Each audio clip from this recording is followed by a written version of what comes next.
Fala, meus amores, como que vocês estão? Tudo bem com vocês? Voltei, demorei, mas voltei. Gente, só um pouquinho.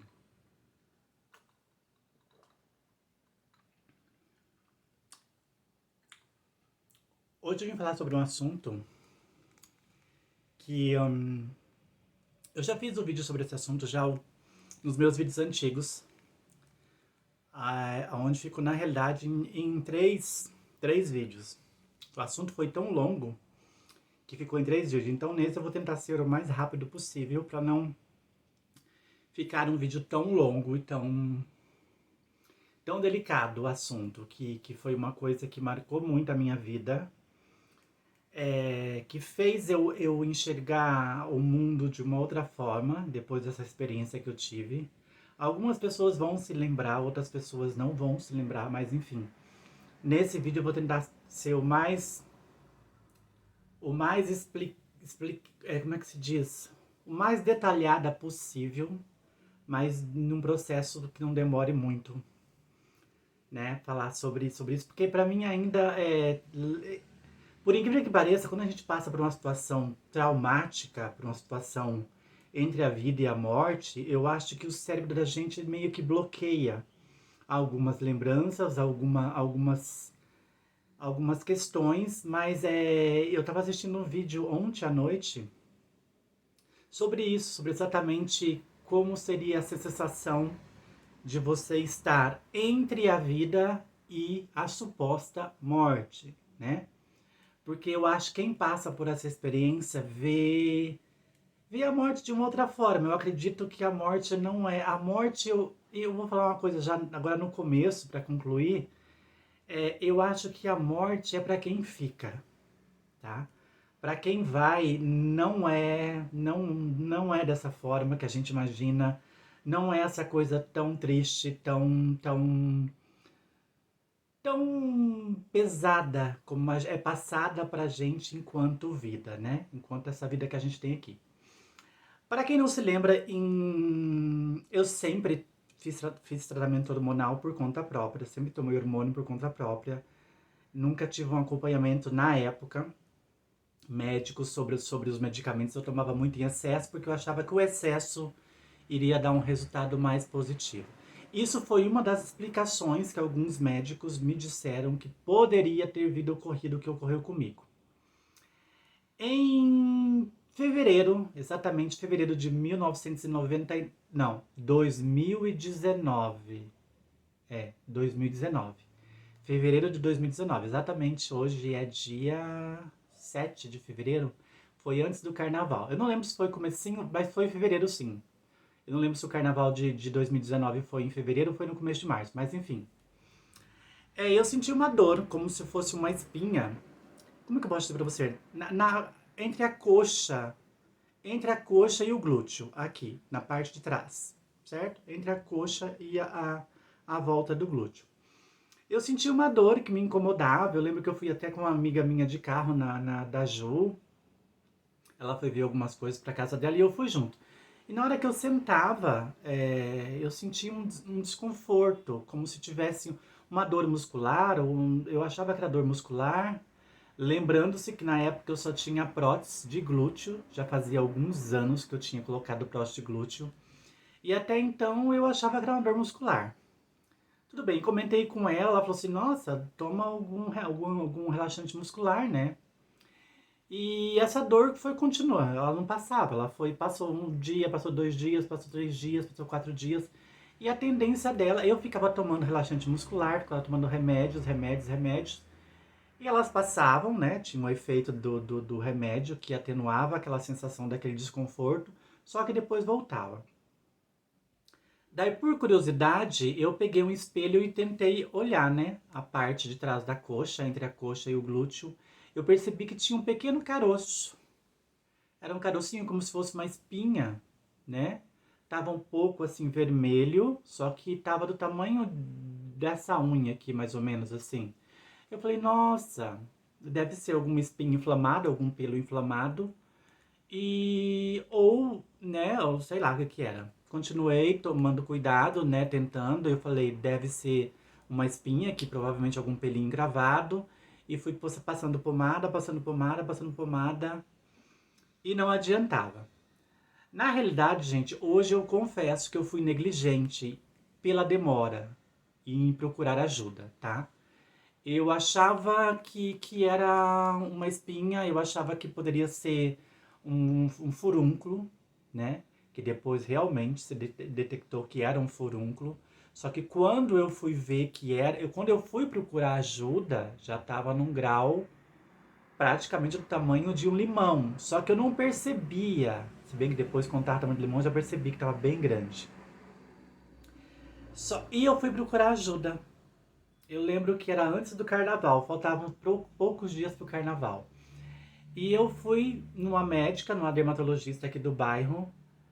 Eu cheguei e ela falou assim: olha, é bom você fazer um raio-x, né, pra saber se é. Porque ele tá aparentando ser um furúnculo, mas a gente não tem certeza. E era muita dor, gente. Né? Nesse processo, quando eu fui procurar ajuda, eu já tava sentindo já febre, dores no corpo, muita dor, um cansaço, assim, eu não conseguia ficar em pé. Era como se eu tivesse feito uma maratona, assim, sabe? O cansaço era muito e muita dor. Eu sentia muita dor na região. Eu falei, meu Deus, né? Esse furúnculo não vai. E aí todo mundo fala, ah, é um furúnculo, coloca pano quente, né? Água quente com pano, faz compressa com pano de água quente que ele vai acabar estourando. Gente, ele não estourou. E isso a febre foi aumentando. A médica falou, eu fiz o raio-x lá, né? Que tinha que fazer lá. Ele falou que tinha que fazer uma. Ai, como é que eles fazem, gente? Tá, ele fez isso, não detectou nenhum tipo de tumor ou caroço, né? Duro, específico. Mas daí eu fui em outro médico, porque aquilo não parava de doer e não estourava de jeito nenhum. Deveria ter procurado já uma emergência naquele momento, mas eu fui deixando. No outro, depois de uns 10 dias, não, passou uma semana mais ou menos, antes do carnaval, eu fui em outro médico. Ele olhou, ele falou, ele apertou, a hora que ele encostava eu sentia muita dor. Era uma dor assim surreal, parecia que tinha algo muito errado ali dentro e estava crescendo com uma certa. Parece que estava pegando já a perna, estava subindo pro glúteo. Ele falou assim: ó, você tá com aquela celulite inflamada, quando começa a aparecer inflamação que cria tipo umas celulites. Eu estava com isso já na parte da subindo da coxa atrás pro glúteo. Ele pegou. Para mim falar sobre isso, gente, hoje eu tento lembrar de tudo, mas às vezes eu vou gaguejar porque eu não lembro dos detalhes, tá? Então, assim, eu lembro de tudo que eu passei, mas eu acho que o meu cérebro deu uma limpada, assim. Mas por eu ter visto esse vídeo esses dias, daí eu lembrei dessa questão, porque depois tudo no final tem uma outra questão que eu quero chegar. Mas enfim, o médico falou assim: ó, a gente vai ter que fazer uma punção. Eu falei, o que é punção? No meu entender, eu não sabia o que era punção. Punção é você pegar uma agulha e enfiar dentro desse suposto furúnculo e ver o que tem. Se tem líquido, se tem pus, se tem sangue, o que tem nessa região. Eu falei, tá, de boa. Eu deitei de lado, ele pegou e enfiou aquela agulha. Gente, na hora que ele enfiou essa agulha, ele puxou a seringa, encheu a seringa. Era um líquido meio marrom com verde. Gente, o cheiro era insuportável. O cheiro de podre, o cheiro de algo que não era normal, né? Não era normal aquela situação. Era um cheiro muito, muito horrível. E ele falou: você precisa agora, nesse exato momento, ir para uma emergência. Eu falei, tá, mas é um furúnculo, ele não vai estourar? Ele falou, não. Você está. Começou como furúnculo, mas você está com uma inflamação que está tomando conta da sua perna, já desceu para a coxa e está subindo o glúteo. Na hora que ele falou isso, eu falei, nossa, então tá. A primeira coisa que eu pensei, e daí os médicos, um médico perguntou, você tem prótese de glúteo? Eu falei, tenho prótese de glúteo. Ele falou, ah, tá. Daí eu falei, por quê? Tem alguma coisa ligada à prótese de glúteo? Ele falou, não. A princípio, não, mas a gente vai ter que avaliar isso no centro, numa emergência, porque a gente vai ter que fazer uma pequena cirurgia para retirada desse líquido todo que tá aí dentro. Tá. Daí eu me lembrei, quando ele falou da prótese, eu me lembrei do meu médico. Liguei para o meu médico estava nos Estados Unidos comprando o enxoval do filhinho dele, que ele ia ter o segundo filho. Eles foram para os Estados Unidos comprar Dr. Robson nesse bolo, que ele colocou as próteses em mim. Ele estava comprando enxoval. Ele falou, Sally, vai agora com o Dr. Hugo, que ele vai dar uma olhada e dizer realmente o que você tem que fazer, porque como eu não estou vendo, não tem como eu te dizer, né? Se eles falaram que você tem que ir no pronto-socorro, antes de você ir no pronto-socorro, passa pelo Dr. Hugo para ele dar uma avaliada. Gente, eu fui. Quando eu fui, eu lembro que eu já fui deitada no carro da minha sobrinha, porque eu não conseguia sentar. Porque a impressão que tava é que eu tava com uma laranja naquela região, sabe, assim, parecia que era um tumor muito grande, e cada hora que passava aquilo aumentava. Não era dias, era hora. Cheguei no Dr. Hugo, ele olhou e falou: você precisa ir agora para um centro cirúrgico, para uma emergência, porque eles vão ter que abrir, tirar tudo isso daí. Só que se eu fosse fazer lá com ele, como não era o Dr. Robson que estava lá, eu senti que teve alguma dificuldade, né, deles mexerem nessa situação que eu estava, sem ter um preparo total, sem ter uma UTI, sem ter um centro médico apropriado. O Dr. Hugo era um médico que era cirurgião plástico, mas não tinha a mesma especialidade do que o Dr. Robson. Tá, a única coisa que eu decidi, eu falei, bom, eu vou pro 24 horas, que é o SUS, né? O 24 atendimento 24 horas. Cheguei no 24 horas com muita febre, muita dor no corpo, eu não conseguia ficar em pé, muita fraqueza, muita fraqueza. O médico olhou e falou: meu Deus, você precisa ser operada ontem. Eu falei, gente, mas como assim? O que é isso? Tá. Ele falou, Sally, você está com uma inflamação que ela está entrando para dentro do teu corpo. Começou como furúnculo, sim, só que não, a bactéria se proliferou com tanta rapidez, alguma bactéria que não sei como é que essa bactéria, eu não sei como é que funciona, ele não me deu especificamente, eu também na hora não questionei, mas ele falou, a bactéria ela tá comendo a tua carne por dentro, ela tá comendo o teu músculo, ela tá comendo tudo que ela encontra pela frente, ela tá tirando. E a possibilidade de ela pegar a prótese, você vai ter que tirar todas as suas próteses, você vai ter que fazer uma cirurgia muito. Nossa, gente, na hora que ele falou isso, eu entrei em pânico. Eu falei, meu Deus, pronto, acabou a minha vida. Eu falei, vou morrer. Daí, mas isso teria que ser feito num hospital. Não poderia ser feito nem no consultório e nem no. Teria que ser no hospital. E eu me lembro, ai gente, é muito difícil falar sobre isso. Eu espero não começar a me emocionar, porque foi muito dramático. Eu sempre recusei falar sobre isso novamente. Nos vídeos antigos eu tinha feito, tinha falado, mas nesse eu vou tentar ser mais parcial. Não vou tentar lembrar tantos, porque daí parece que o cérebro começa a puxar os detalhes, eu começo a lembrar. E eu fiquei no. Tá, eu lembro que eu entrei com um vestido, era um vestido florido. Já estava, como já tinha prótese de seio e prótese de glúteo, só prótese, não tinha nada de silicone industrial, nada. Tá, e daí, e aqui eu fiquei deitado de lado porque não tinha como deitar, porque tava grande, aquele tava uma bola já do tamanho de uma laranja, só que ficou tipo meia lua pra fora e meia lua pra dentro do corpo. E no posto de saúde, no SUS, né, que fala no 24 horas, aqui em Curitiba fala assim, eles me deram muito medicamento. Então, assim, durante a noite, As dores passaram, eu fiquei deitado ali conversando com uma outra mulher que estava com problema de vesícula. Ela também iria ser encaminhada para um hospital para fazer cirurgia e eu também estava esperando uma vaga em um hospital para fazer a abertura desse furúnculo, suposto furúnculo, e tirar toda essa infecção que estava lá dentro. Até então eu tava de boa. Chegou, daí ninguém podia ficar comigo na enfermaria, minha mãe foi para casa.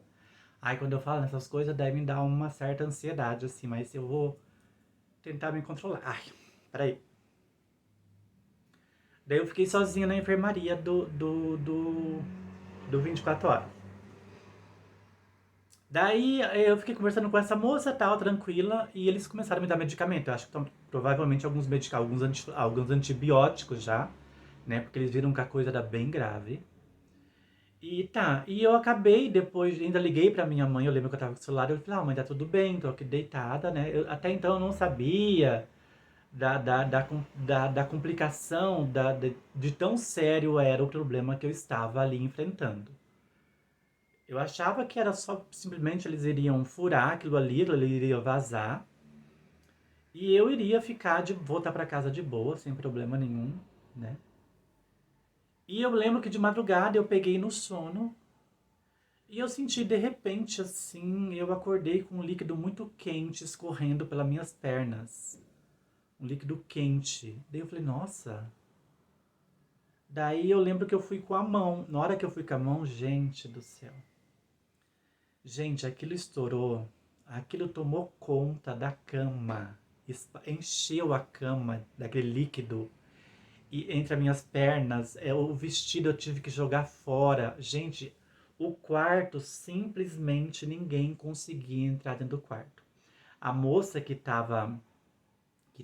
eu chamei a enfermeira veio correndo e falou assim, olha, vá pro banheiro e começa a pressionar o seu glúteo e a sua perna, assim, debaixo do chuveiro, como se tivesse para sair tudo, sair o máximo que você puder sair. Porque foi bom que estourou. Isso é sinal que ela não vai continuar aumentando, porque se continuasse aumentando, a complicação da infecção iria ser maior. Então eu levantei, eu lembro que eu levantei assim, parecendo aquele filme da Karen a Estranha, mas não era sangue.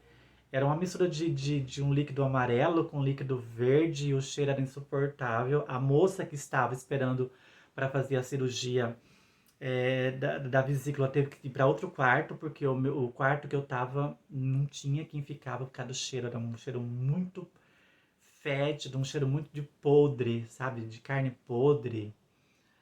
Fui pro banheiro e eu fiquei umas 2 horas ali, gente. Cada vez que eu apertava, saía assim, fazia. Sabe? Eu não sei como é que é uma menstruação, mas eu acho que é bem mais. Como se fosse uma hemorragia. Mas não de sangue, era de infecção mesmo. E aquilo ali vazava e eu via aquele líquido descendo pelo ralo do chuveiro. E desceu, desceu, desceu. Eu lembro quando eu voltei, eles já tinham trocado todo o jogo de cama. Meu vestido eles colocaram numa sacola. Perguntou, eu falei, não, pode jogar fora. Jogou fora, ele me deu um avental.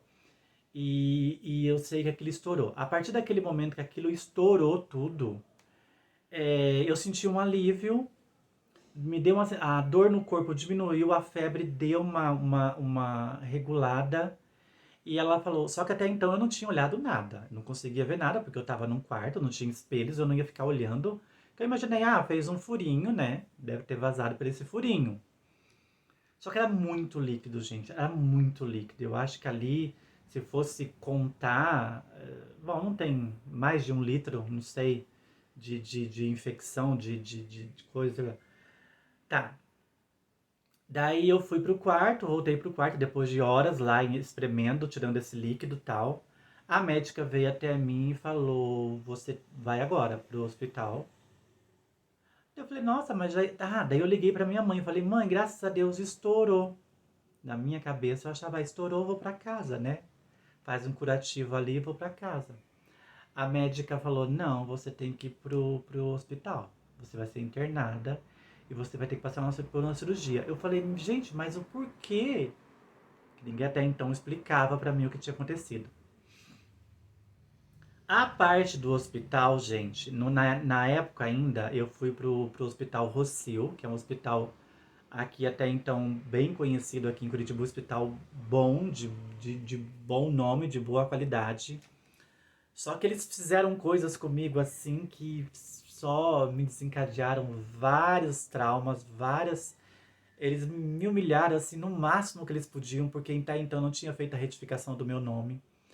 Eu pedi para a moça do SUS encaminhar a carteirinha, né, do SUS com o nome feminino. Cheguei na portaria, disse o nome feminino, não. Eles me colocaram na ala masculina. A hora que eu entrei na ala masculina, que eu entrei deitado na maca de bruço, todos os homens ficou olhando assim, tipo, nossa, o que que essa criatura tá fazendo aqui? Essa parte, gente, eu contei no outro vídeo, eu contei com muitos detalhes.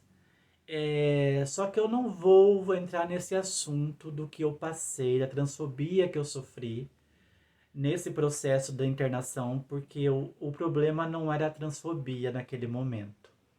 Sim, poderia ter processado o hospital. Depois eu tive a visita do dono do hospital, porque assim, eu implorava para que eles colocassem o meu nome social, eles não colocaram em cima da minha cama onde eu fiquei internada. Tava o meu nome masculino e eu pedia, moça, e todo mundo que entrava me chamava pelo masculino, e eu já com mega hair preto, que eu tinha um mega hair preto, já com seios, né, com tudo.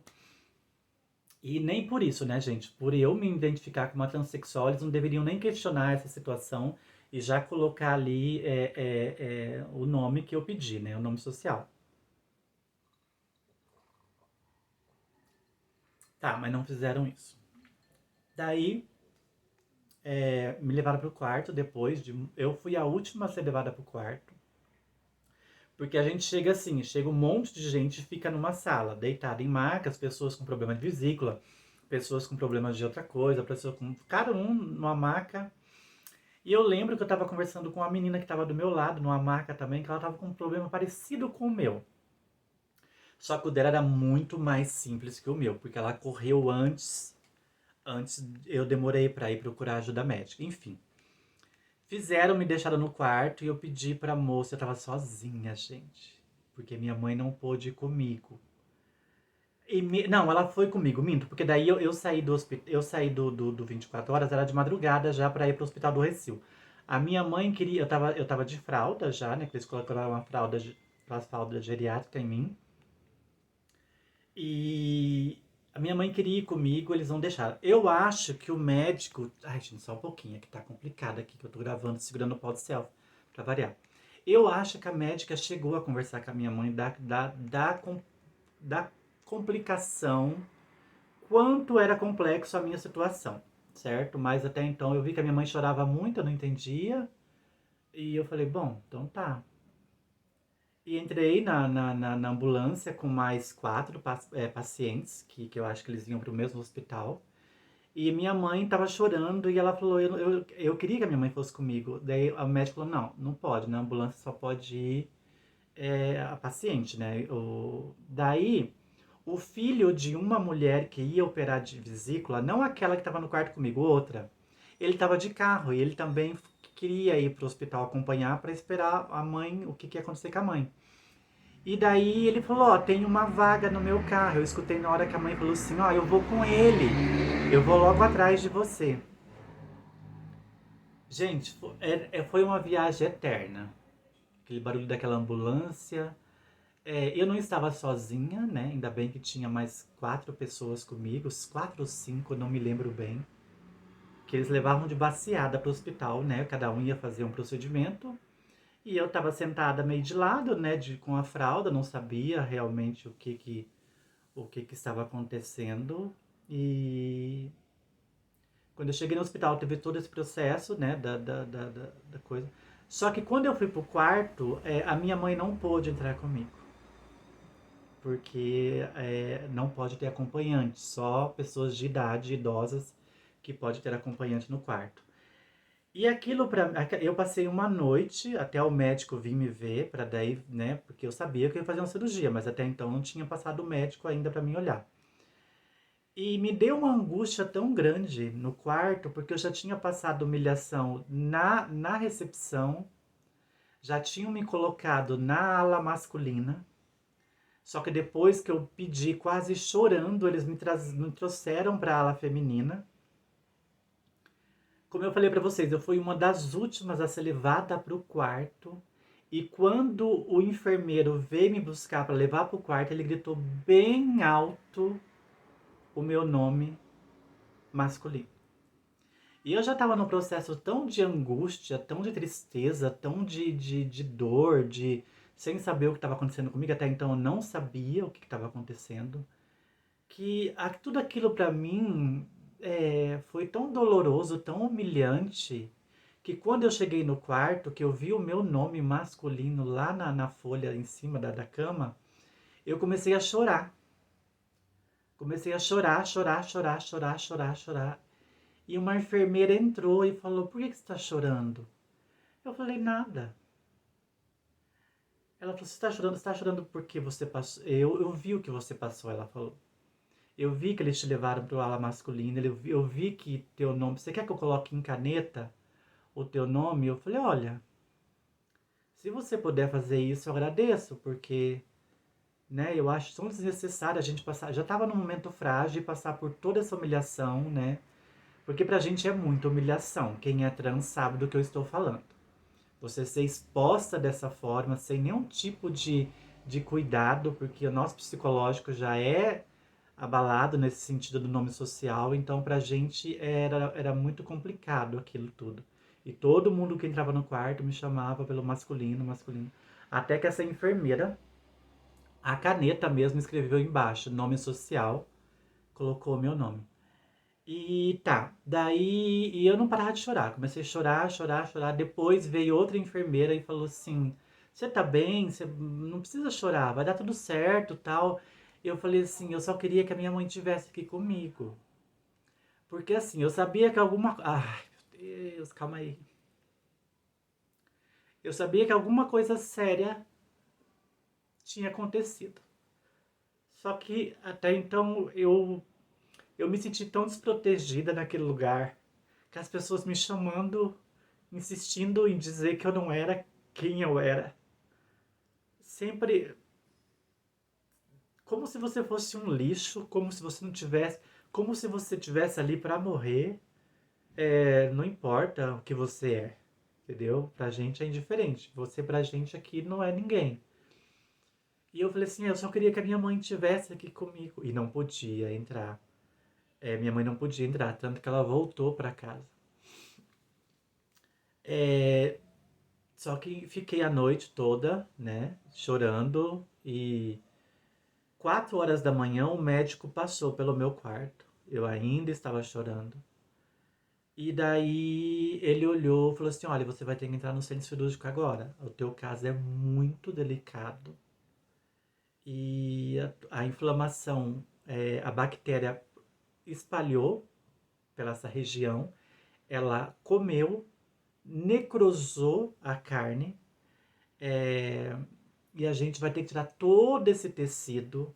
A gente vai ter que avaliar se essa bactéria não subiu para a tua prótese, porque se subiu para a tua prótese, a gente vai ter que tirar a prótese." Daí me deu mais desespero ainda, porque eu falei: "Meu Deus." Daí nisso, a médica que estava junto com esse médico, que foi um anjo, essa médica foi um anjo. Acho que Deus sempre envia um anjo para apaziguar. Aquela enfermeira que foi lá e perguntou se que podia colocar o meu nome e a caneta, assim.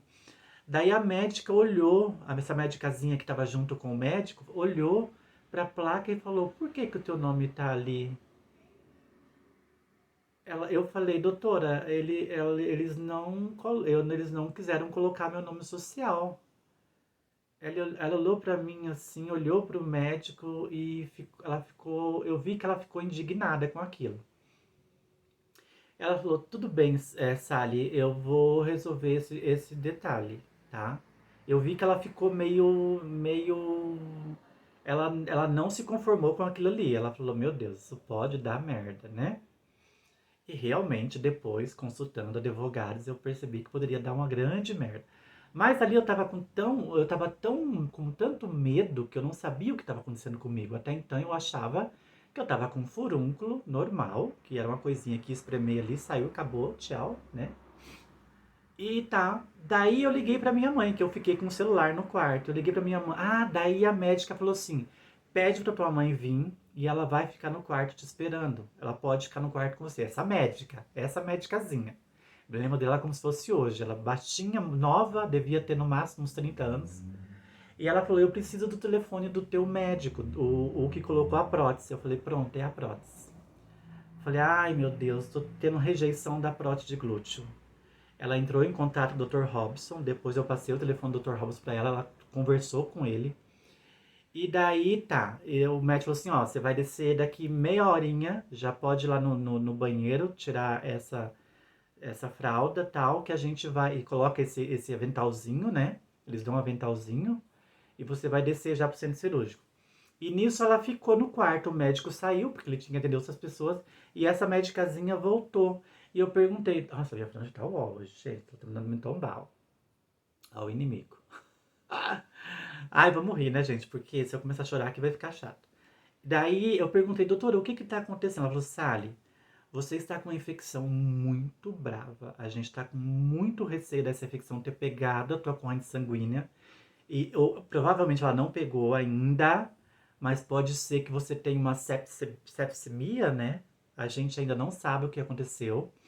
Então a gente tem que levar você para cirurgia porque a infecção tava ainda bem que estourou lá no 24 horas, porque provavelmente você pode morrer. Eu falei, pronto. Eu falei, mas é por causa da prótese? Ela falou assim, a gente não sabe ainda. A gente vai ter que ver a região, fazer essa retirada desse tecido pra gente ver se a infecção subiu, se a bactéria subiu, não sei. Resumindo, gente, ela me explicou umas coisas que eu tava tão transtornada, mas eu fiquei só feliz porque minha mãe ia poder ficar comigo no quarto. Fui pro centro cirúrgico, primeira vez. Fiquei lá, fez o procedimento, não vi nada, tudo escuro, adormeci, morri, voltei.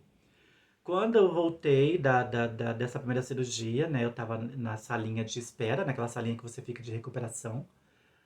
E daí depois vieram várias enfermeiras. Oi, tudo bem? Deu tudo certo? Que bom. Ai, vamos te levar pro quarto daqui a pouco. E nunca me levava. E eu louca pra ver minha mãe, né? Eu falei, já tinha certeza que a minha mãe tava no quarto.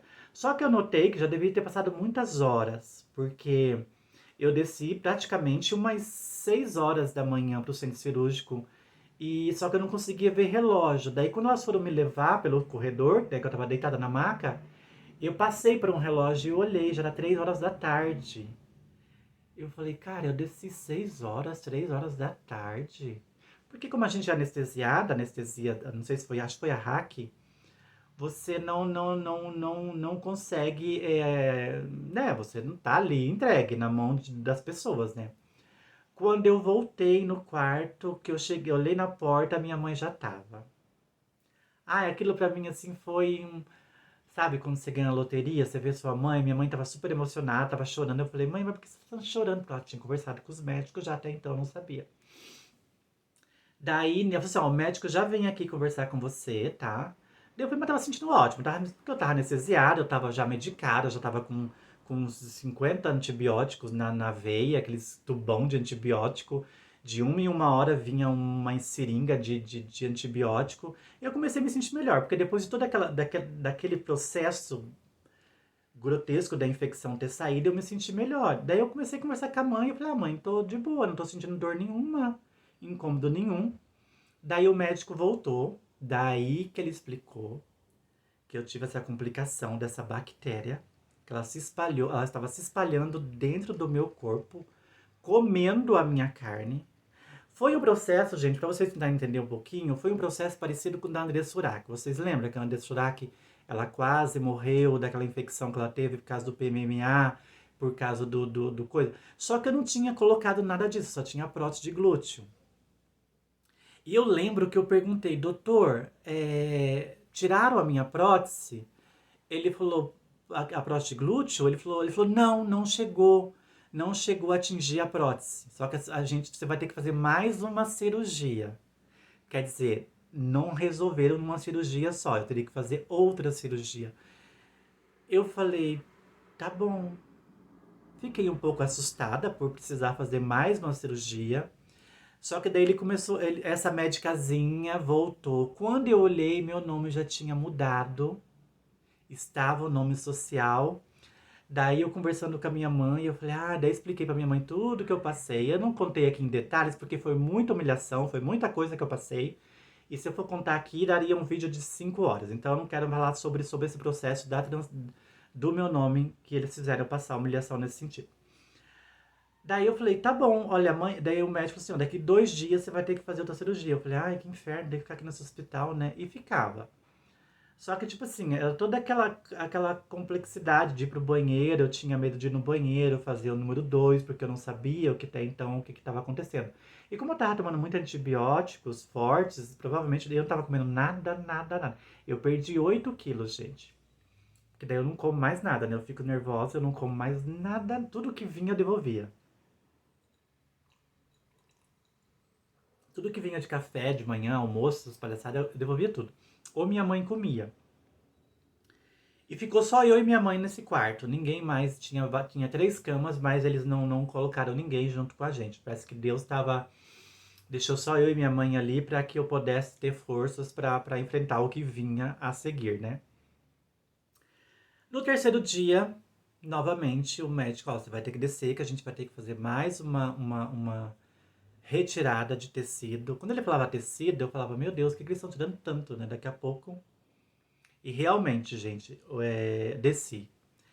E foi nessa segunda vez, eu tava tão assim, pedindo a Deus para que Deus me ajudasse naquele momento, porque a gente, nessas horas, você não pensa muito em nada.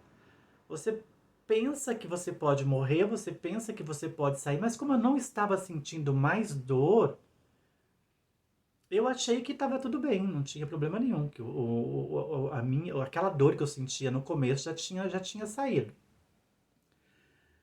Quando eu fui para a segunda cirurgia, que eu lembro que eu desci, tava eu, era uma médica, não eram vários médicos. Cada dia que eu ia fazer, cada dia que você, no primeiro dia foi um médico que fez a primeira cirurgia.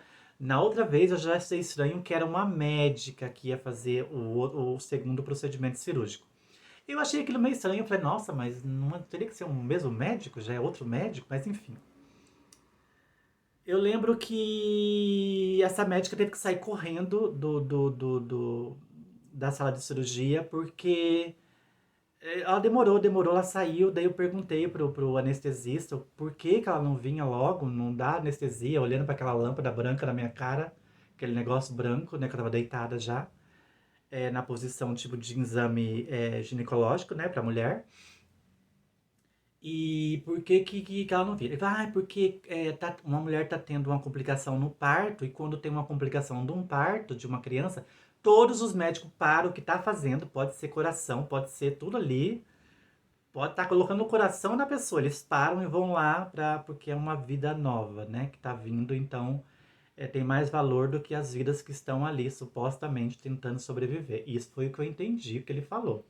Quando é um processo de complicação num parto de criança, eles param e vão tudo lá ajudar em vez de ajudar o povo que tá morrendo lá. Daí tá, eu fiquei. Eu sei que demorou, acho que mais ou menos uns 40 minutos dela chegou. Daí ele falou assim, ó, agora eu vou te dar.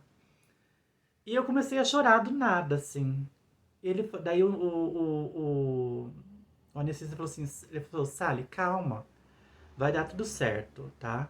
Eu não sabia mais o que eles. Eu até então não tinha visto, não tinha olhado como que estava a minha situação.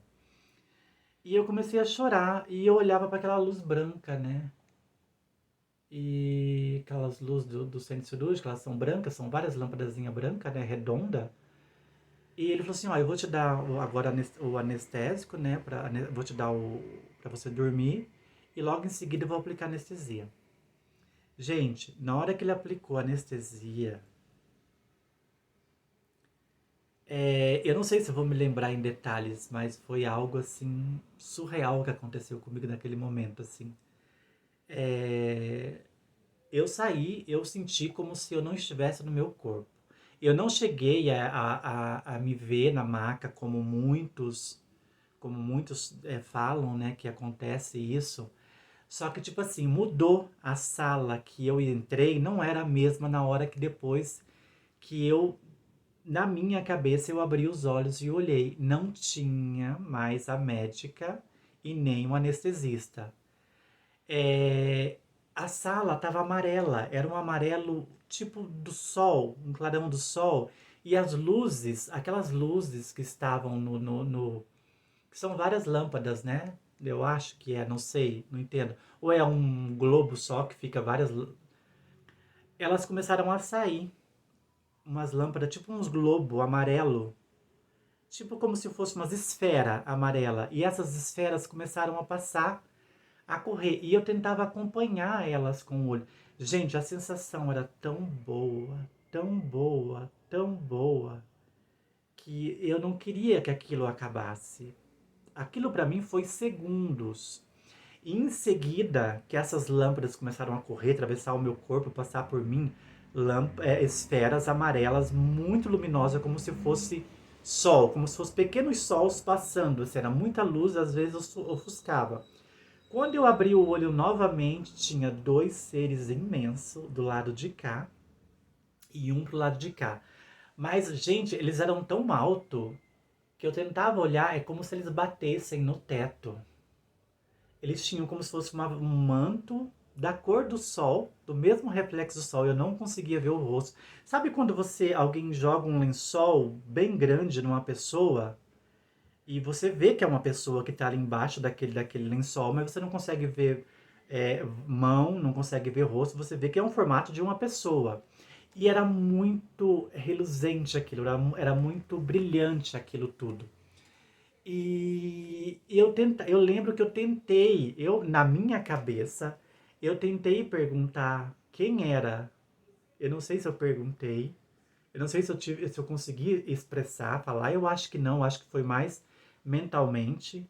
E eles simplesmente, mentalmente, eles mandaram mensagem para mim ficar em silêncio, não falar nada, nada, nada, nada, nada.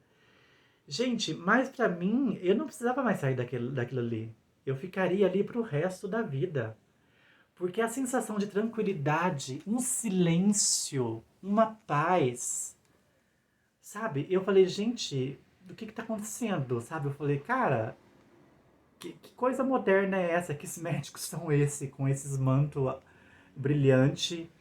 No momento, depois dessa euforia que eu senti, dessa sensação de bem-estar, de algo tão espiritual, eu notei que não era humano aquilo que estava ali no centro cirúrgico. Eu notei que aquilo ali era algo espiritual. E era, porque não tinha como aquilo acontecer. Ah, mas você estava alucinando por causa da anestesia. Não, gente, na primeira foi a mesma coisa, eu não senti nada, né? E outra, era tudo muito real. Eu tentava me comunicar com eles, só que mentalmente eles mandavam eu ficar em silêncio. Daí eu ficava. E eu lembro que depois o anestesista que fica ali acompanhando o cirurgião, ele falou que realmente, eu perguntei pra ele depois, ele falou que eu tava sorrindo. Ele falou, a gente notava que você tava sorrindo, mas às vezes aí sorrindo. Tipo, anestesiada, né? Porque foi a hack.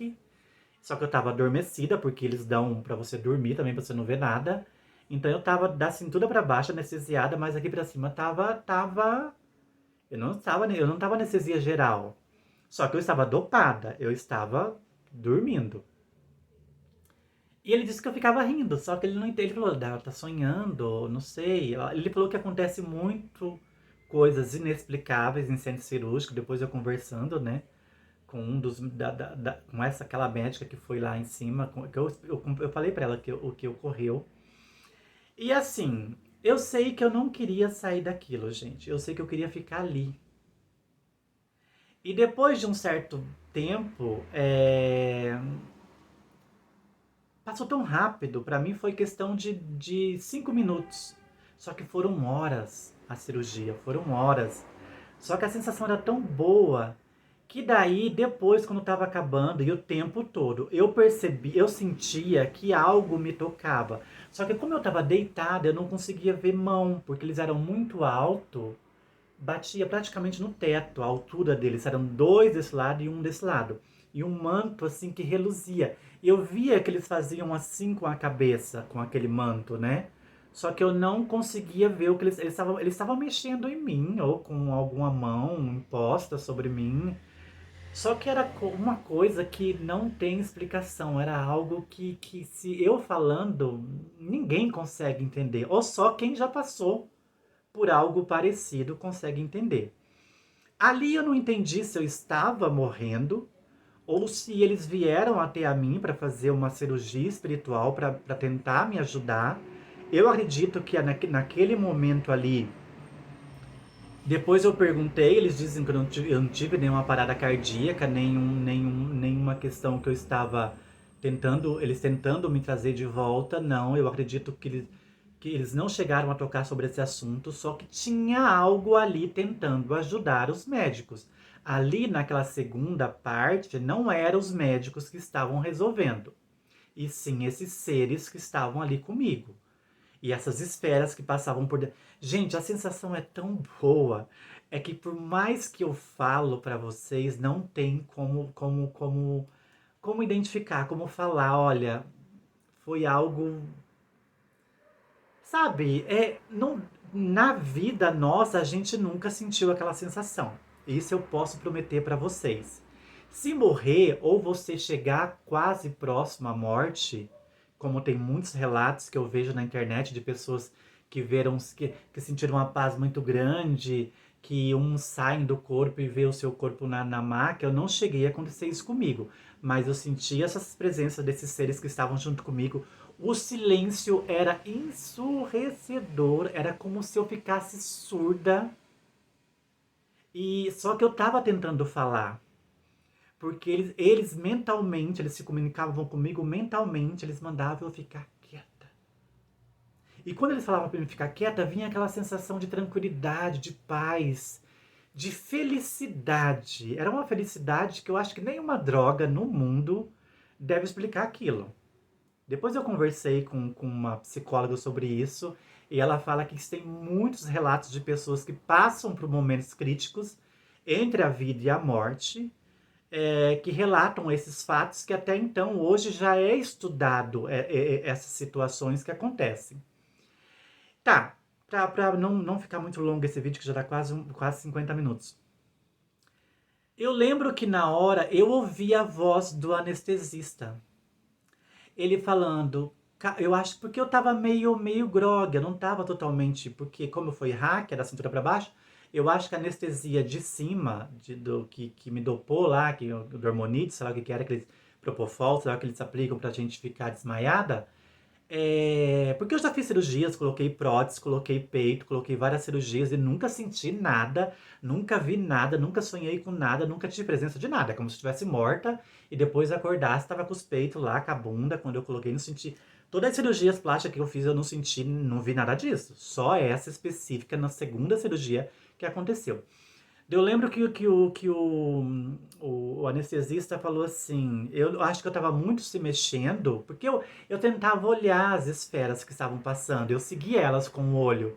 Porque sabe como quando você está brincando com um cachorrinho no parque, e o cachorrinho fica tentando seguir com a bolinha de sabão, você vai fazer bola de sabão, o cachorrinho fica tentando catar a bolinha? Eu tava igual assim, a sensação era essa. Daí eu escutei uma voz humana falando, a gente já está terminando, calma. Eu falei, sabe o que eu falei? Gente, eu falei pra ele assim, mas já? Não escutei mais nada, ficou em silêncio a sala. Eu não queria que acabasse. Gente, eu já tinha passado 6 horas novamente no centro cirúrgico. 6 horas. Pra mim foi 10 minutos. Quando eu falei, mas já, eu vi que esses seres, eu vi que o rosto deles se direcionaram a meu rosto. Eles não se comunicaram mais comigo por pensamento. E eles se afastaram. Os dois se afastaram. O outro também de cá se afastou. Os dois de cá entrou dentro da parede. E o de cá também demorou mais um pouquinho, já entrou em seguida para dentro da parede. E as esferas foram sumindo, como se estivesse apagando. E a sala voltou a se tornar branca. Isso que me marcou muito, porque a sala estava amarela. Muito amarelo. Aquele amarelo do raio do sol. Quando você tenta olhar para o sol, é aquela iluminação. E daí, quando eu vi que a sala branca, parece que o meu corpo voltou para mim. Foi vrum. Daí eu senti assim, eu falei, caraca, o que aconteceu? Ele falou, Sally, a gente já terminou, tá? Você vai voltar agora para a sala de ficar um tempo em observação, depois você vai pro quarto. Eu falei, tá bom. Falei, tá ótimo. Mas eu tava sorrindo. Ele falou que eu tava sorrindo o tempo todo. Ele sorriu também. Ele falou, ah, que bom, todo mundo sorrindo, todo mundo alegre, né? Daí eu fui pra sala de espera, fiquei lá sorrindo com as enfermeiras vinham me olhar e eu contando nada sobre esse assunto, contando outras histórias, comecei a falar, tagarelar. Daí talvez era por causa da anestesia, né, que a pessoa fica falando, falando, mas a minha foi a hack, eu não sei se a hack causa esse efeito. Eu acho que é só a anestesia geral que causa esse efeito de você falar às vezes, chorar, reclamar, não. Eu tava conversando coisas ciente. Eu não tava viajando, eu não tava vendo, eu não tava tendo alucinação. Daí, tá. Demorou. Voltei pro quarto. Quando eu cheguei no quarto, eu cheguei sorrindo. A minha mãe falou, nossa, então tá, vamos sorrir. E eu voltei feliz e contente, conversava com a minha mãe. Eu falei, ai mãe, foi tentava explicar pra ela o que tinha acontecido. Tá, depois que eu fiquei sozinha no quarto, a moça me deixou, já era 502 antibióticos na seringa lá dos negócios de soro, tá? Né? De meia hora vinham. Mas ela é super simpática comigo e eu rindo, conversando. Foi a primeira vez que eu comi. Eu lembro que eu comi uma gelatina e um pedacinho de pão. E falando. E eu contei pra minha mãe. A minha mãe olhou pra mim e falou: Meu Deus, gente. Atacou a cabeça. Eu acho que ela pensou, né? Minha mãe é religiosa, minha mãe é evangélica. Só que até então ela achou que eu tava trabalhando, que eu tava viajando essas pranchas tá difícil, na anestesia. Mas eu contei em detalhes pra ela, porque eu ainda estava na euforia. Sabe, eu achei a mesma coisa de drogada, sei lá. Quando você fica muito louca, que o efeito não passou ainda, você fica louca. Gente, hoje eu dou risada, mas, né? Porque foi assim, a sensação era essa. Eu estava muito feliz e eu estava tão eufórica que eu queria voltar. Eu não queria ficar no quarto, eu queria voltar pro centro cirúrgico para ver aqueles seres de novo. E só que, um detalhe que eu esqueci. Antes deles entrarem para a parede, mentalmente eu recebi uma mensagem. Eles falou: a partir de hoje você está curada. Veio, sabe quando veio uma voz antes deles saírem da sala, veio mentalmente: a partir de hoje você está curada. Eu pensei, tá ótimo, perfeito. Só que eu achava que era o médico que estava falando, mas não era médico, os médicos não falou nada. A médica não falou nada, era uma médica na segunda cirurgia, era uma médica. Eu voltei pro quarto e contei tudo isso pra minha mãe, contei com tanta euforia que a minha mãe não entendeu nada, ela achou que eu tava louca. Ela falou, meu Deus, a bactéria subiu pro cérebro, atingiu o cérebro dela, vou ter que fazer uma cirurgia cerebral agora pra tentar entender o que resolveu, o que aconteceu. E, gente, e a partir daquele dia aconteceu a grande mudança na minha vida. Fiquei sorrindo, conversando, como se tivesse feito uma benturação no dente. E daí, depois o médico, né, depois de algumas horas, né, o médico veio e falou, olha, Sally, explicou o que aconteceu, falou assim, ó, você teve uma inflamação, a gente falou com o teu médico, a gente ficou muito preocupada dessa infecção subir para tua prótese, te dar uma sepsemia e você morrer. Você correu o risco 98% de possibilidade de você ter morrido nesse problema, nessa inflamação que você teve. A gente fez um monte de exame, o teu sangue está extremamente grosso. A gente viu que você tem um nível super anormal de estradiol no teu corpo. Hormônio feminino no seu corpo. Ela falou assim, você acompanha, você faz tratamento hormonal acompanhado por médico? Eu falei, não, eu tomo por conta própria. Ela falou, entendi. Não falou nada, só falou, entendi. E eu falei, caralho, né? Deu merda o negócio aqui. Ela falou, olha, então, a tua infecção estava subindo pro glúteo, tanto que a parte do glúteo já estava meio dura, assim, parecia um tijolo, né? Mesmo depois da cirurgia, parecia um tijolo, porque, né, ainda deveria ter tecidos mortos ainda. E na coxa também eu sentia duro, como se fosse uma pedra, como se colocasse a mão na parede, assim. Tava metade da minha perna e metade do meu glúteo do lado desse lado, lado direito. Tá. E eu falei, tá ótimo. Tudo bem, então. Ele falou assim, só que tem uma coisa, vai ter que passar novamente por outra cirurgia. Eu falei, não. Acabou aqui. Foi resolvido, eu não tenho mais problema nenhum. O médico falou, meu Deus, gente. O médico falou, você não. Eu falei, doutor, eu vou embora. Eu vou embora hoje. O senhor pode me dar alta, eu tô ótimo, eu não vou ficar no hospital. O médico falou, não, você não pode sair do hospital, ainda vai ter que fazer outra cirurgia. Eu falei, não, não vai fazer a cirurgia. A minha mãe, gente, quase infartou quando eu falei isso pro médico. Eu falei, vocês não vão mais fazer nada. Eu não tenho mais problema nenhum, eu fui curada. E o médico falou pra minha mãe e falou assim, olha, a senhora conversa com ela porque ela não vai poder sair daqui. Até então eu não tinha visto ainda a situação que eu estava. Que eu estava, né? Eles não me mostraram, pegavam o espelho e falavam, dá uma olhada aí pra você ver aí o que fizeram. O buraco que tá em você aí. Dava pra ver o teu osso da tua perna. E daí, gente, eu falei, não, não vou ficar de jeito nenhum. Vou embora, vou embora, vou embora. Eu sei que foi um piseiro, gente. E eu calei, vou embora, vou embora, vou embora. Aí a minha mãe começou a passar mal. Eu falei, mãe, não. Eu falei, foda-se minha mãe. Eu falei, na hora ali só vinha aquela mensagem. Vai embora, você está curada. E a minha mãe chorava, minha mãe passou mal, minha mãe tem diabetes, pressão alta. E ela falou, eu falei, mãe, a senhora confia em Deus? Olha só, a senhora confia em Deus? A minha mãe falou, eu confio, filha. Eu falei, então pronto, mãe. É sobre isso. Eu tô falando pra senhora, eu não preciso ficar aqui. Eu posso ir embora. Eles me mandaram ir pra casa. Aqueles seres daquele tamanho. Por que eu preciso mais ficar aqui? Eu não tô sentindo nada. Gente, eu sei que foi um piseiro, porque eu saí do hospital, eu tive que assinar um termo de responsabilidade, porque o médico falou, ela vai morrer. Mas não é que eu poderia pegar uma infecção, não é que eu ainda... Mas eles tinham que, eles que iam fazer mais uma cirurgia e tirar mais tecido ainda. Gente, eles fizeram um buraco exatamente do tamanho desse copo, que eu não posso virar que ele tá cheio. Exatamente do tamanho desse copo que chegava no osso da minha perna, tá?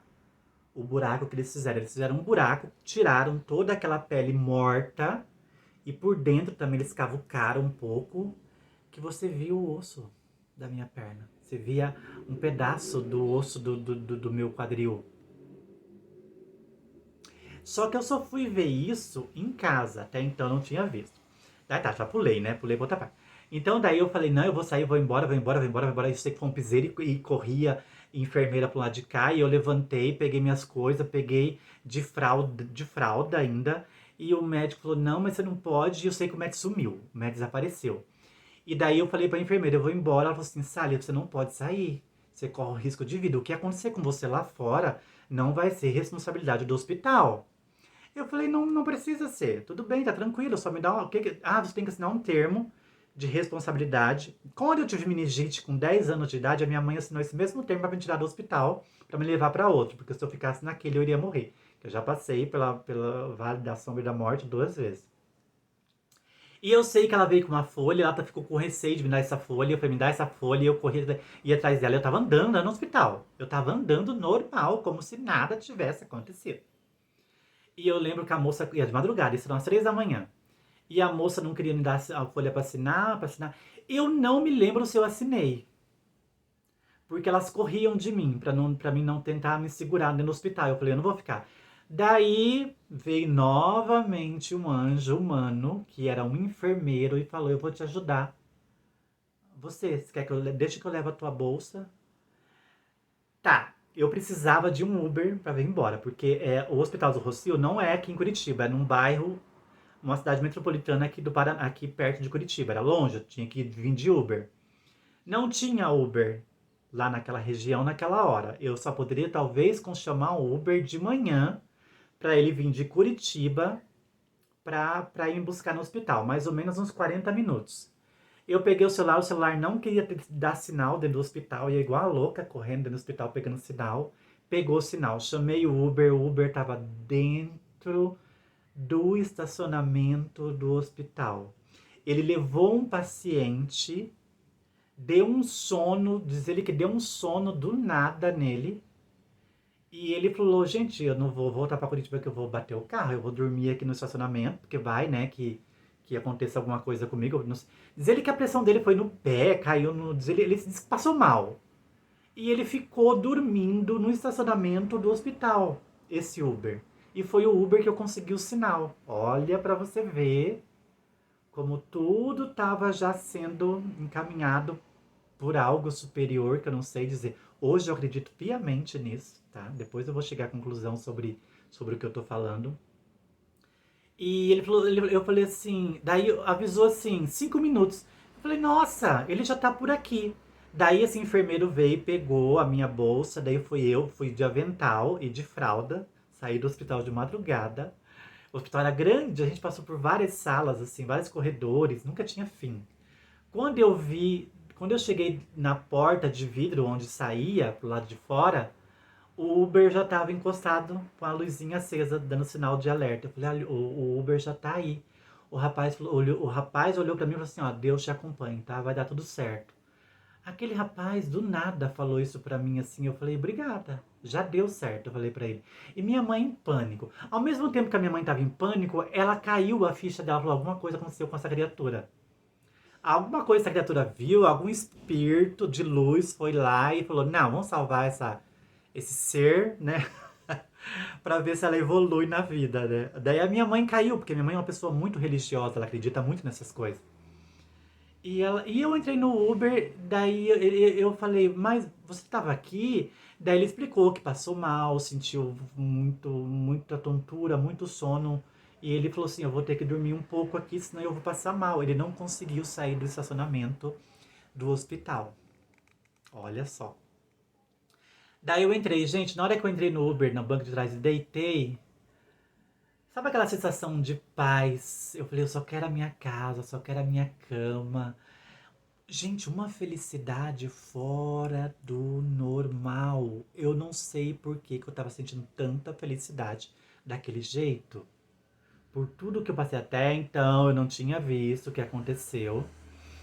E eu vim, eu sei que esse Uber demorou 25 minutos pra chegar aqui em casa. Quando menos espero, eu tava aqui na frente da minha casa. Subi. Ai, a hora que eu deitei na minha cama, eu falei, meu Deus, obrigada. Eu só pensei em agradecer a Deus, obrigada a Deus por me trazer de volta pra casa. E minha mãe super feliz, minha mãe super.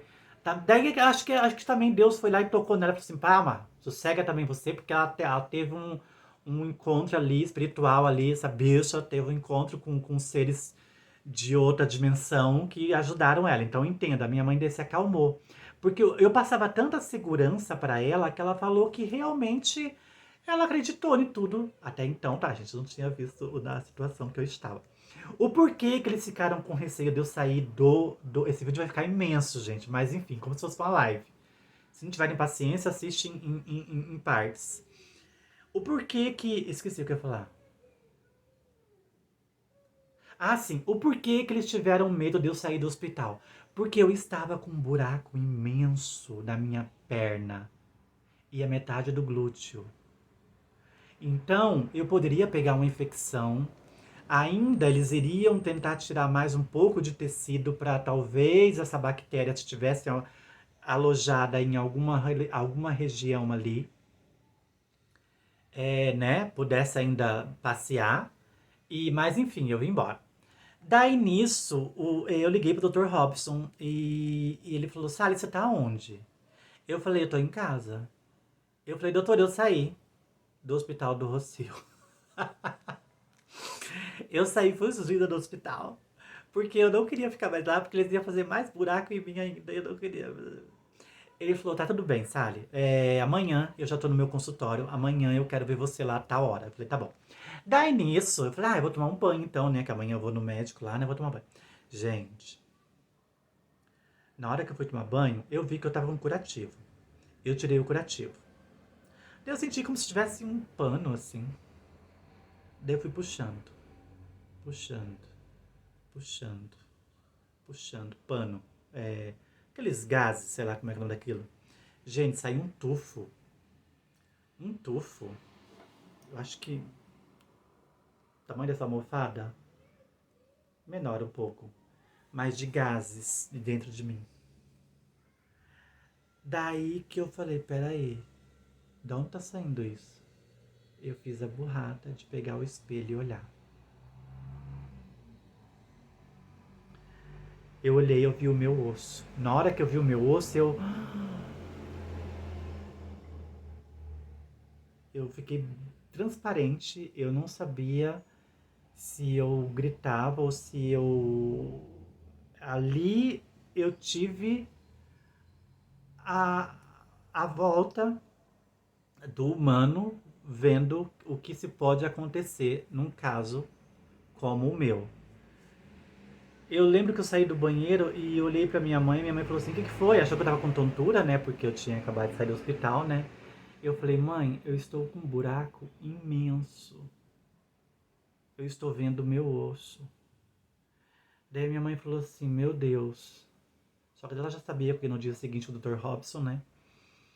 Ela falou, calma, respira, fica tranquila. Você não disse que você está curada? Você não acredita em Deus? Aí ela me questionou, você não confia em Deus? Eu falei, confio, mas eu não imaginava que esse buraco ia estar ali, né?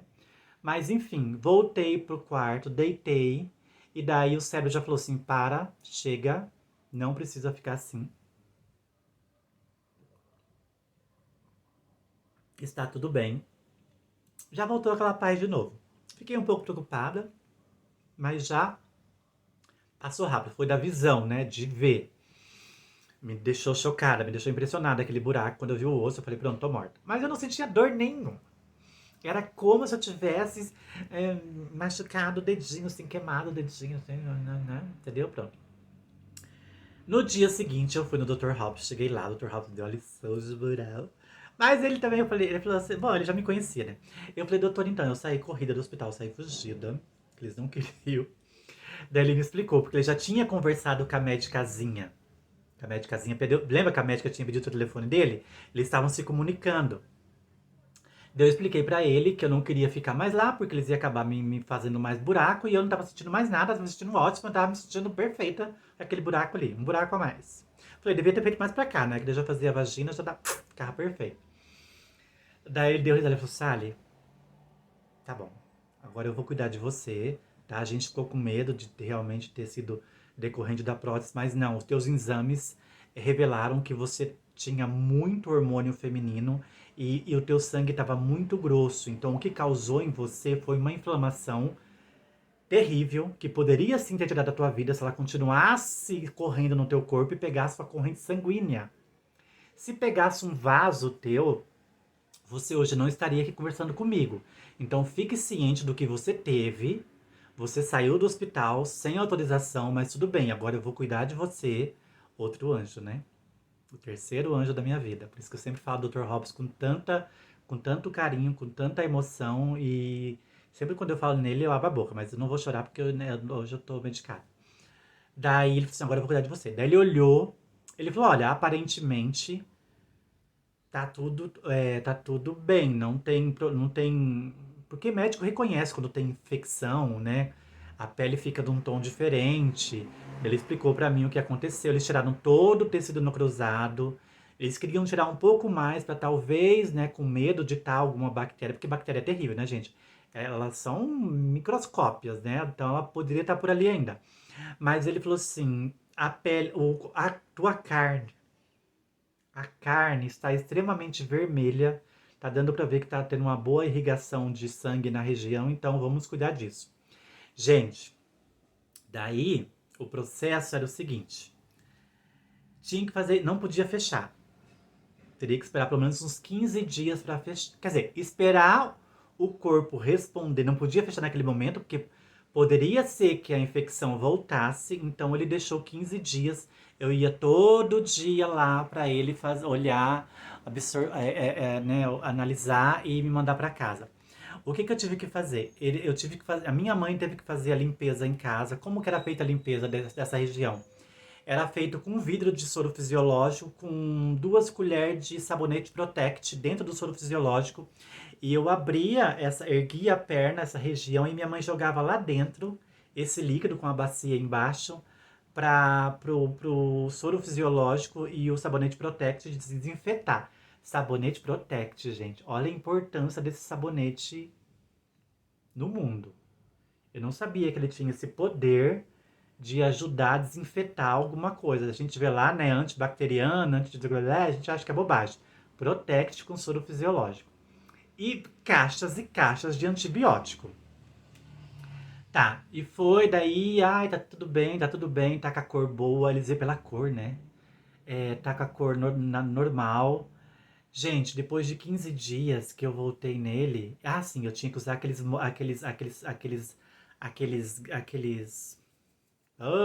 tá que pariu. Aqueles absorventes pós-cirúrgicos, quando a mulher ganha neném. Parecia que eu tava com uma fralda, mas eu usava bem no truque, não aparecia. Quando eu usava vestido solto, não aparecia. E cada vez que eu ia lá, eu tinha que ir deitada no banco, né? Porque ainda incomodava, né? Porque tava um buraco ali, né? Eu sentava, mesmo com a perna fechada, eu sentia que tinha um buraco ali, uma coisa. Gente, eu pegar uma bactéria, pra pegar. Só que ele falou, foi melhor você ter vindo pra casa. Porque você poderia pegar uma bactéria hospitalar. Eu falei, então, doutor, eu tô certa. As pessoas têm que seguir o meu conceito de sair dos hospitais corridas sem autorização. Ele, ele só riu, ele falou, Sally, não, você vai ficar na história, viu? Mas tudo bem, vamos cuidar disso daí. Só que ele falava sério, né? Ele falava, ó, sossega, isso. Caixas e caixas e caixas e caixas e caixas de medicamento, de antibiótico. Eu sei olha, eu tomei tanto antibiótico na minha vida que eu acho que não morri dos antibióticos também, porque, só por Deus. Daí, depois de 15 dias, quando se tornou 15 dias, ainda ele não tinha falado que poderia fechar. E eu, né, a base daquela energia ainda. Cara, aquela energia ainda me acompanhava, ela tava do meu lado. E eu não via mais ela.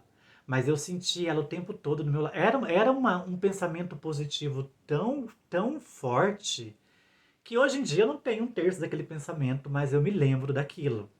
Então, quando eu vejo algum relato de alguma pessoa falando sobre quase morte, como as pessoas se sentem. Gente, tudo aquilo é verdade. Grava uma coisa na cabeça de vocês. Tudo esses relatos que tem na internet de pessoas falando que passou quase pela morte. Gente, aquilo tudo é verdade. Eu juro por essa luz que me ilumina. Eu quero ficar cega se eu estiver mentindo. Acreditem, gente, existe algo além disso daqui. Isso daqui não é nada, gente, não é nada. Se a morte existe, gente, não é ruim você ir. Lógico que a gente não quer ir, a gente quer ficar, certo? Porque a gente tem entes queridos, a gente tem pessoas que a gente ama, a gente quer ficar por aqui. Mas quando é uma coisa que te leva naturalmente para uma doença ou alguma coisa que você está em paz, a sensação é muito boa. É uma sensação assim, cara, eu vejo as pessoas falando que não quer voltar. Tem o relato que eu vi hoje de um rapaz na internet, ele falando que esses seres comunicavam com ele porque ele ia voltar, que ele não ia ficar para onde ele foi levado. E ele não queria, ele falou, porque a sensação era de paz, era de alegria, era muito grande, era uma euforia, é uma coisa que terrenamente não tem explicação. Ai, a bunda tá doendo. Tá sentada há muito tempo. Terrenalmente, né, não tem como eu te explicar pra vocês como que era essa sensação de sentir do que a gente sente nesses momentos. Daí tá. Daí, depois de 15 dias, cheguei, depois de todo esse processo de limpeza que minha mãe fazia, ela quase desmaiava, porque minha mãe ficou muito mal, gente. Ela ficou muito mal, porque até então ela não tinha passado, porque eu passei o entendimento que eu tive espiritualmente. Então ela ficou muito mal, ela foi muito forte, mas depois ela caiu, baqueou bastante, ela ficou bem mal. Daí, toda vez que eu ia no Dr. Robson, a gente tinha esperança dele dizer: hoje a gente vai fechar. Porque eu queria fechar aquele buraco. Eu não queria ficar com aquele buraco ali, porque é estranho você saber que você está com um buraco no teu corpo, que não é um buraco natural, um buraco feito. Então você fica meio na tensa ali, você fala, meu Deus, né?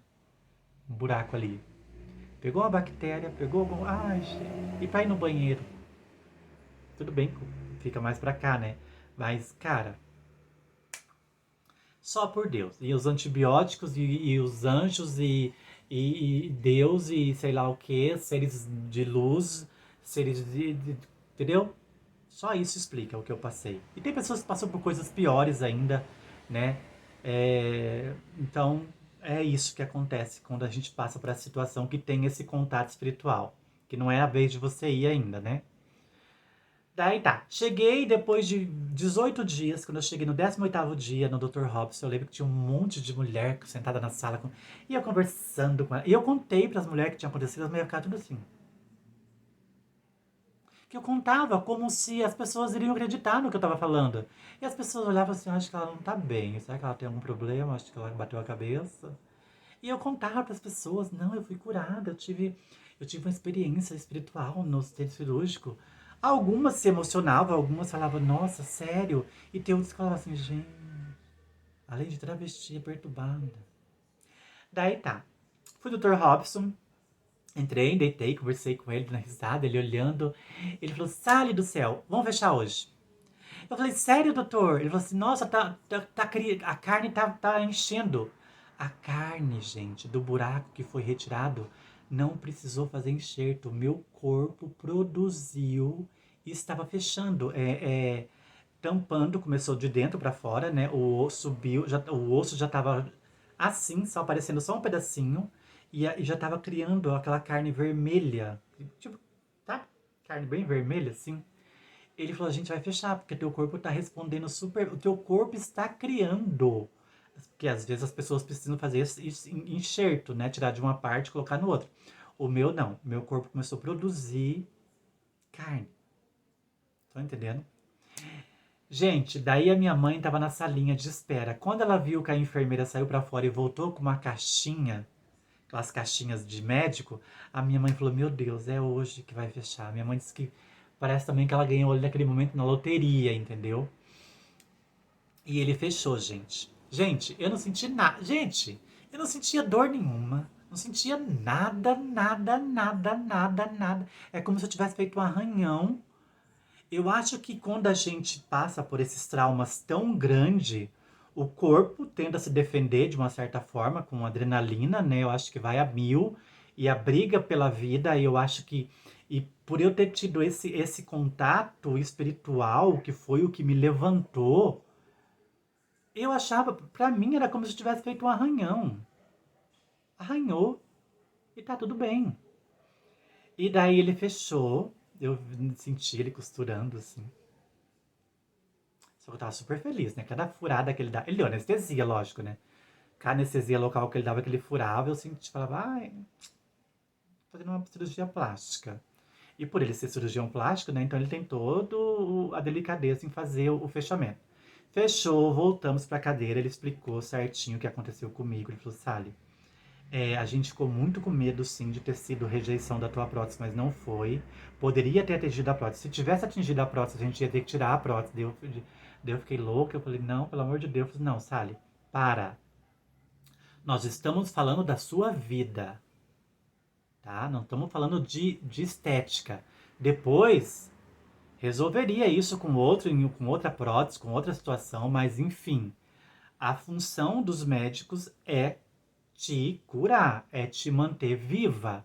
Então não questione se precisasse tirar ou não, porque eu quis dar piti, né? Daí ele falou assim, não coloque isso. Se precisasse tirar, a gente ia tirar sim. Daí eu falei, tá bom. Ele falou, graças a Deus, a inflamação não pegou corrente sanguínea, não chegou na prótese. Então assim, tá tudo bem. Agora é só se recuperar, né? Tomar cuidado, tudo, né?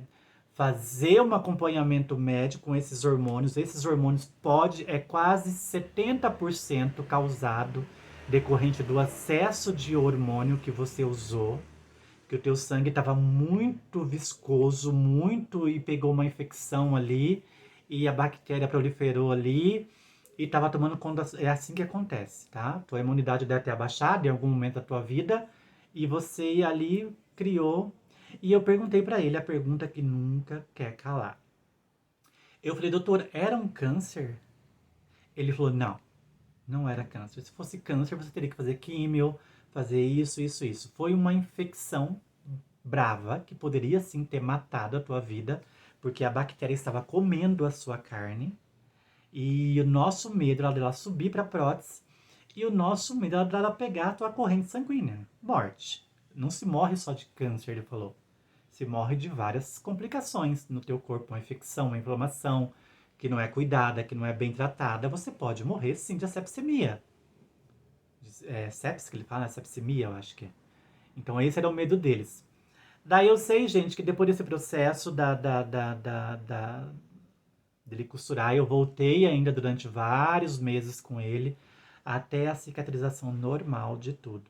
Gente, não ficou a marca da cirurgia. Vocês acreditam? Não ficou nem a marca. E não deu nenhuma imperfeição. Porque até então não tinha colocado o outro silicone. Calma, gente. Uma coisa de cada vez. Não ficou. Ficou normal. Ficou, a região ficou dura, tijolo, mas depois com os antibióticos ela foi amolecendo, amolecendo, amolecendo, amolecendo, até virar a perna e a parte do glúteo de baixo ali ficou molinha de novo, né? Porque ficou um tijolo, ficou uma parede assim, ó. Daí eu falava, ai meu Deus, será que nunca vai amolecer isso? Ele falou, calma, é com calma. Então, né, teu corpo vai respondendo, a corrente sanguínea vai passar por aí de novo e vai resolver os problemas. Resumindo, gente, depois de quase um ano de acompanhamento com ele, ficou normal, minha pele ficou lisinha, só aparece bem fraquinho, assim, uma listinha branca, bem pequena, imperceptível, ninguém percebe se olhar. Não deu deformidade, porque o meu corpo criou a. Vocês acreditam que o meu corpo preencheu o buraco? Porque às vezes ele falou que tem pessoas que têm que fazer enxerto e o meu corpo não. Então teve algo ali, gente. O que eu quero contar é que nesse caso eu acredito que eu fui curada espiritualmente. Algo fez por mim ali, entendeu? Algo teve uma presença espiritual, uma presença de luz que me ajudou a passar por tudo isso. Porque ele falou, a possibilidade de você fazer um enxerto e era muito grande. E não, o teu corpo foi criando, criando, criando, criando, criando, criando, e hoje criou. Eu passo a mão, não sinto nada. Eu sinto que tem gordura, carne, né? Porque tá fechado, tá normal, não ficou nenhum tipo de relevo, alteração, ficou certinho, retinho, perfeitinho. Então, essa é a minha experiência que eu contei da outra vez do vídeo, foi exatamente isso. Eu tentei ser aqui o mais rápido possível, mesmo assim, olha quanto tempo já faz que eu estou falando sobre isso. Então, o que eu tenho a dizer para vocês que existe algo além do que isso daqui. A gente não está só, existe um mundo paralelo, espiritual, que sim, se você pedir, se você ter fé, se você confiar, na hora de um momento muito difícil da tua vida, se você pedir ajuda, essa ajuda vem. Eu era uma pessoa totalmente incrédula, não acreditava em muitas coisas, mas depois daquilo, gente, não teve como eu negar que existe esse lado espiritual para te ajudar, para te salvar.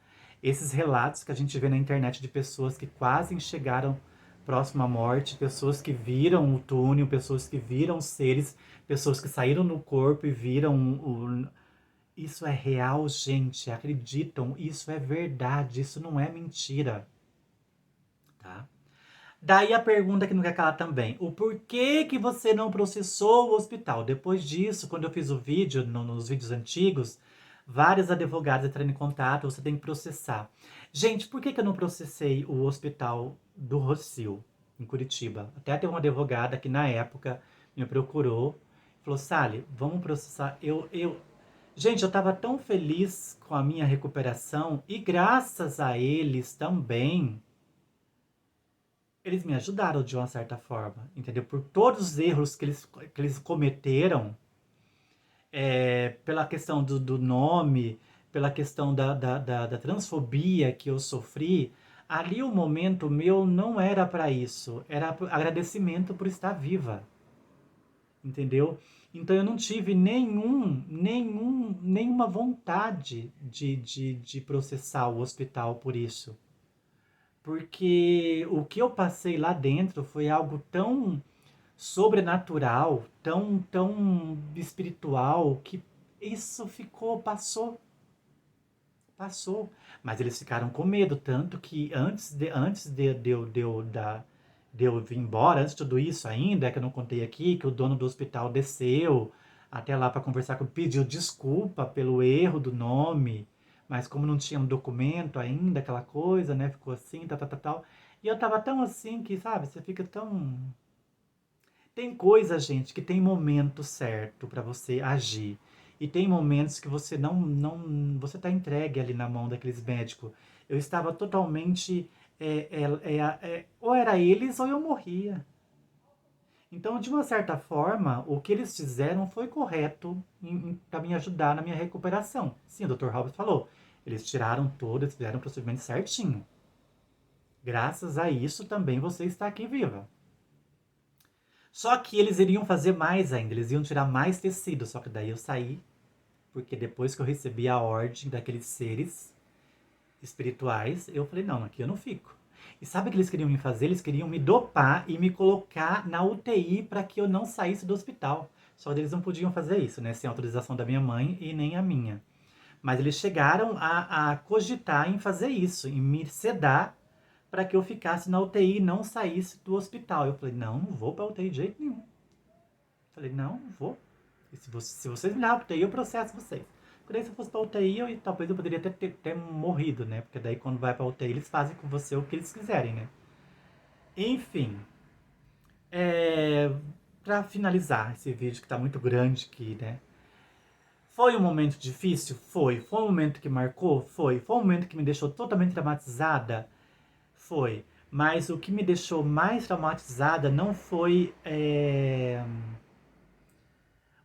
o acontecimento em si, o fato em si. Eu acho que no outro vídeo eu falei, né, que eu tinha minha mãe do meu lado, só que tinha uma segunda pessoa. Que quando eu tava lá, eu lembrava dessa pessoa e falava, quando eu sair, eu quero dar um abraço nessa pessoa e dizer que eu amo muito ela. Uma era minha mãe, que eu falei milhões de vezes depois que eu saí. E essa segunda pessoa, quando eu voltei para casa, que eu falei, ai, eu quero te ver e te dar um abraço. E eu talvez, eu não sei por, por imaturidade, ou talvez ela não tinha essa noção que eu precisava de um abraço dela. Ela falou pra mim assim, quando você tiver 100% eu vou te ver. Isso, na época, me doeu muito. Muito, muito, muito. Porque, assim, as duas coisas que fizeram eu ter essa força, depois desse processo espiritual que eu passei tudo, uma era saber que a minha mãe, eu não podia deixar a minha mãe, porque sou só eu e ela. E essa outra pessoa, nesse momento que eu mais precisava de um abraço, ela não entendeu. Então isso eu guardo até hoje. Eu sei que ela não fez isso por maldade.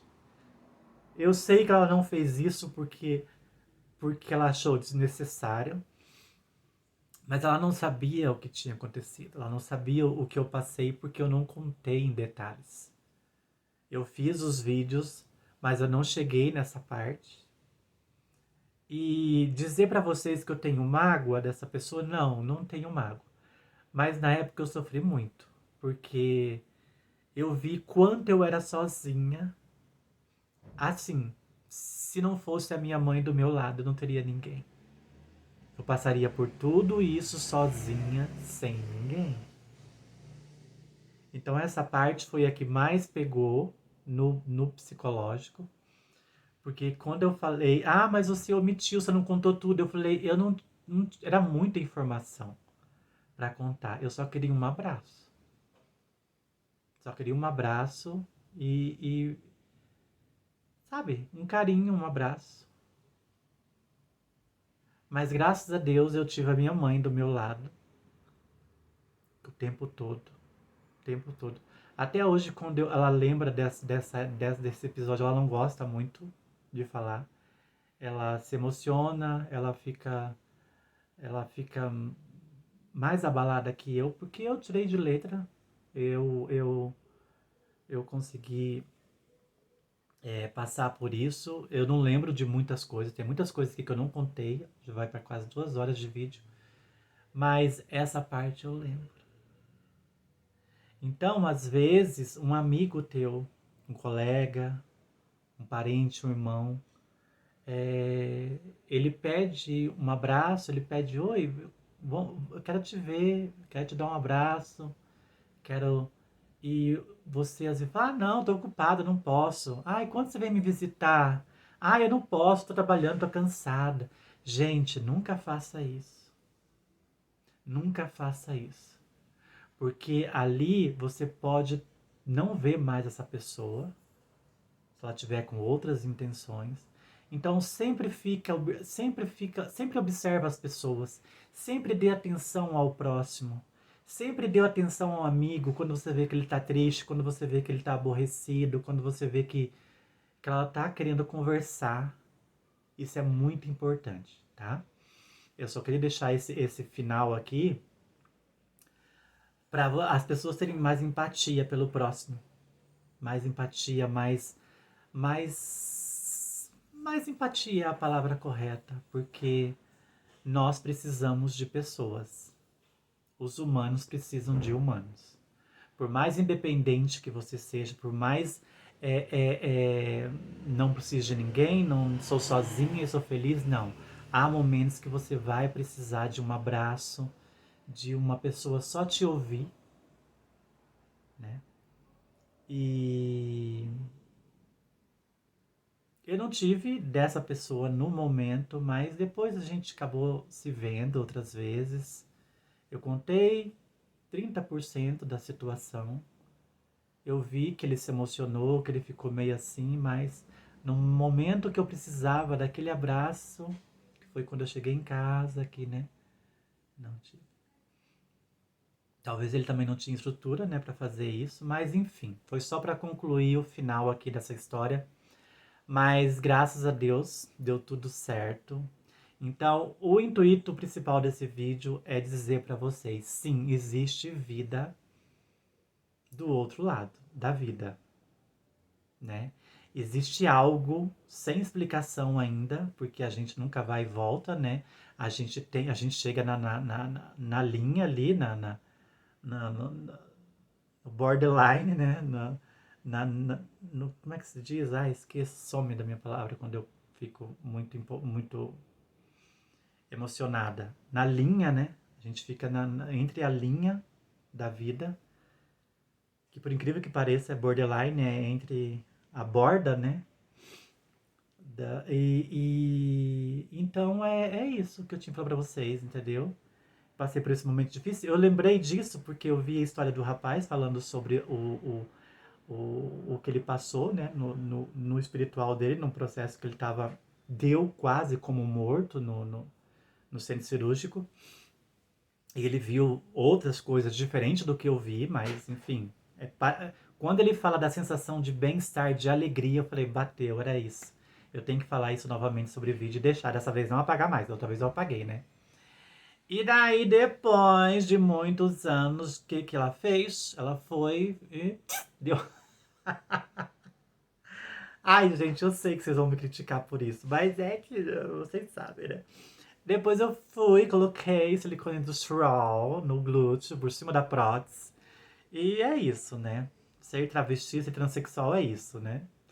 Totalmente irresponsável. Eu sei que vocês vão me condenar por isso pro resto da vida, depois de tudo que eu contei pra vocês. Mas graças a Deus tudo deu certo, nunca mais aconteceu nada e tá tudo bem, tô super de boa. E sempre tô fazendo acompanhamento médico, né, de exames de sangue pra ver como é que tá tudo bem, tudo sob controle. Só tive que dar uma segurada nos hormônios femininos, porque realmente isso mata também. Isso eu queria deixar pra vocês, meninas. Hormônio também mata. Mesmo vocês me criticando, né? Ai, mas você coloca silicone industrial. O silicone foi tudo depois disso, tá, gente?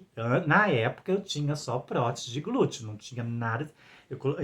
Isso foi em 2019. Eu coloquei silicone industrial em 2022, tá? E não teve problema nenhum. Tá tudo bem, tudo tranquilo, tudo, né? Sem problemas. Então é isso que eu queria contar pra vocês. Gente, vai pra 2 horas de vídeo. Ninguém vai ter paciência de assistir esse vídeo inteiro. Mas assista em pedacinhos depois, né? Porque vocês vão lembrar. Muitas vão lembrar, né? Porque eu fiz 3 vídeos sobre isso. E nesse eu tentei contar tudo de uma vez só.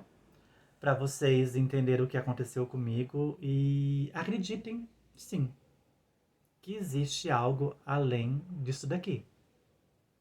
Eu cheguei à conclusão que eu acho que a morte é a vida. Aqui. A gente sofre, a gente sente dor, a gente sempre. Aqui é a nossa aprovação, é o nosso sofrimento, é aqui. Lá não.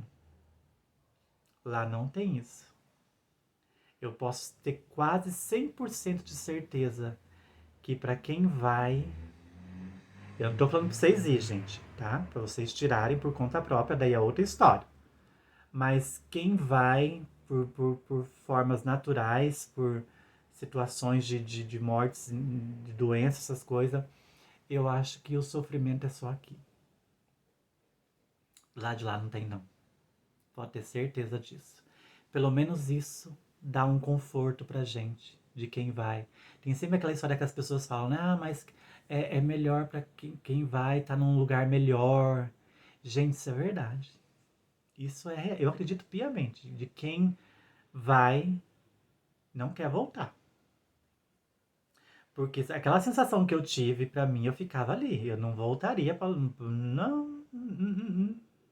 Naquele momento ali, eu nem lembrava dos outros. Eu nem lembrava das pessoas. Você esquece as pessoas. Você não lembra de família, você não lembra de mãe, você não lembra de nada. Você só quer ir acompanhar aquela luz, aquela coisa, você quer ir aquilo lá. Então isso é real, tá? Acreditem nisso. Quando vocês verem relatos sobre isso, acreditam, gente, isso é verdade. Existe algo além da vida. Existe algo além disso daqui. E a sensação é muito boa para quem parte, para quem vai. Eu acredito isso piamente. Hoje em dia, eu levo isso como lei. A gente chora porque a gente não gosta de perder ninguém, né? Entes queridos. Mas chore, porque é normal a gente passar pelo luto. Mas tenha na tua consciência esses relatos que você vê na internet, esse meu relato. A pessoa não sofre depois que ela vai. Acaba todo o sofrimento dela. Dor, tristeza. É uma sensação que nem um humano consegue explicar. É sobre isso. Meus amores, obrigada por vocês terem paciência de ver esse vídeo. Não sei se vocês vão conseguir assistir esse vídeo inteiro. Mas enfim, eu quis. Já fazia tempo que eu tava tentando não fazer esse vídeo novamente, porque as pessoas pediam, Sally, fale sobre o acontecimento que você teve, naquela situação, daquele problema que você teve, blá blá blá. E o meu foi logo depois da Andressa Surak, né? A Andressa Surak teve parecido algo. Mas sim, gente, não foi uma inflamação, não. O meu medo era ser câncer, como que só câncer matasse, né? O médico falou, mas não é só câncer que mata, não, meu filho. Se essa infecção tinha pegado sua corrente sanguínea, você tava do outro lado. Enfim, meus amores, obrigada por assistir. Desculpa pela demora desse vídeo, mas hoje está tudo bem, graças a Deus. Eu não me lembro de todos os detalhes que eu contei em 3 vídeos, nos vídeos antigos que eu apaguei tudo, mas espero que vocês tenham entendido aqui o que eu quis passar, a mensagem, o que aconteceu. Cuidado, meninas, novamente, com processos de hormônios. Elas me tacam na cara. Mas você colocou silicone industrial, demônio. O que você quer falar de hormônio? Enfim, gente, tudo mata, tá? Poderia morrer com silicone industrial, poderia morrer com os hormônios. Então, quer dizer, cuidado com tudo, né?